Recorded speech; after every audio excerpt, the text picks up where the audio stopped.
Сәлем достар, мен қазір сіздерге баяу бір SEO оптимизация описание қалай ключевые словамен толтыру керектігін үйретем.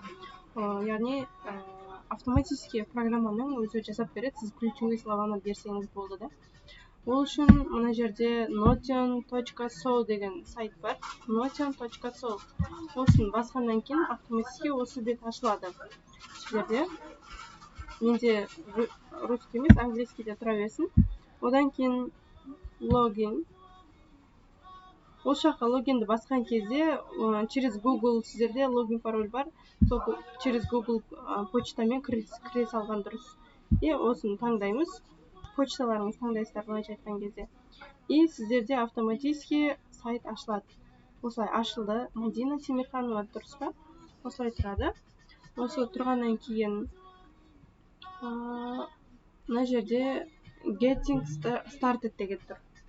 Getting Started'те плюсты басасыздар.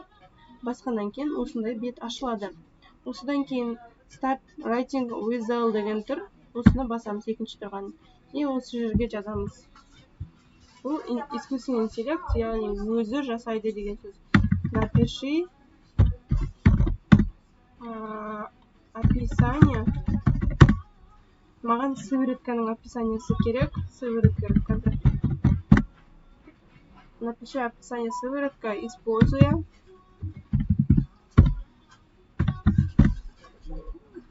осы ключевые словаларды қатыстырып, маған описание толтыр деп тұр да. Ал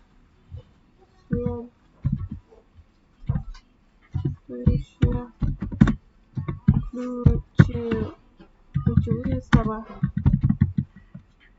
деймінде ары қарай ымпыстатыста бізде SEO расширение запросов алдындағыдай ключевые слова алатын жерде маған сыворотка для лицаның описаниясын толтыру керек болып тұр. Ол үшін мына жерге барам, немесе по словам неге көресіз өзіңіз по товарным позициям или артиклдарды алып келіп алсаңыздар болады. По запросам деген жерде сыворотка для лица деп жазам, получить отчет деп басамын. Сол кезде маған полный ключевые словалар береді. Осыны аламын да. Мына ключевые слованы алып, жаңағы жерге апарып қоямын. Примерно осы шамадағыны алдым. Копировать. Потом жаңағы ключевые слова дегеннен кейін Enter'ды баспайсыздар, просто пробел қоясыздар да. Вставить етесіздер жаңағы сөзді. И астына қарай түсеміз. Түскен кезде мынандай бір стрелка тұр. Send to L деген. И осыны басамыз. Басқан кезде бізге өзі арнайы описание, жаңағы ключевые словарды қолдану арқылы описание жасап береді. Вот жасап жатыр.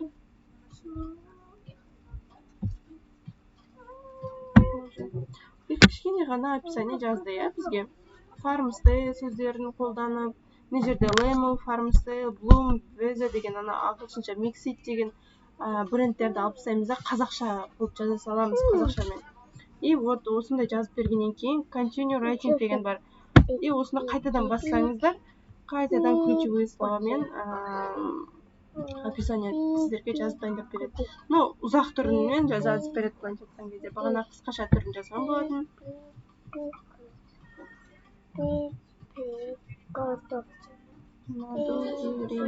Бірдей шығарып бердім, именно мынаныкін. Осы описанияны алып қойсаңыздар болады.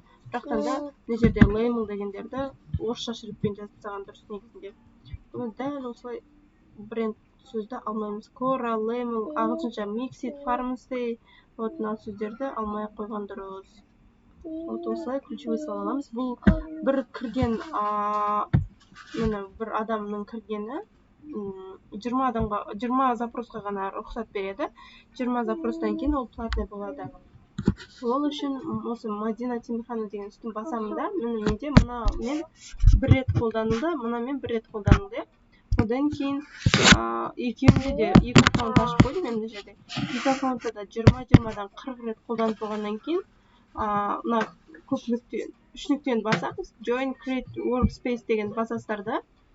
Тағы да уже ортасындағы бар. Personal use дегенді continue дейміз. и уже 3-ші адамға ашылды. 20 запрос біткеннен кейін осылай жалғастырып ашып кете бересіздер, а то 20 запростан кейін уже бұл сайт платный болып кетеді. Вот осы сайт арқылы описанияны алуға болады. notion.so. Қазір сіздерге описанияның астына жазып қоятын боламын.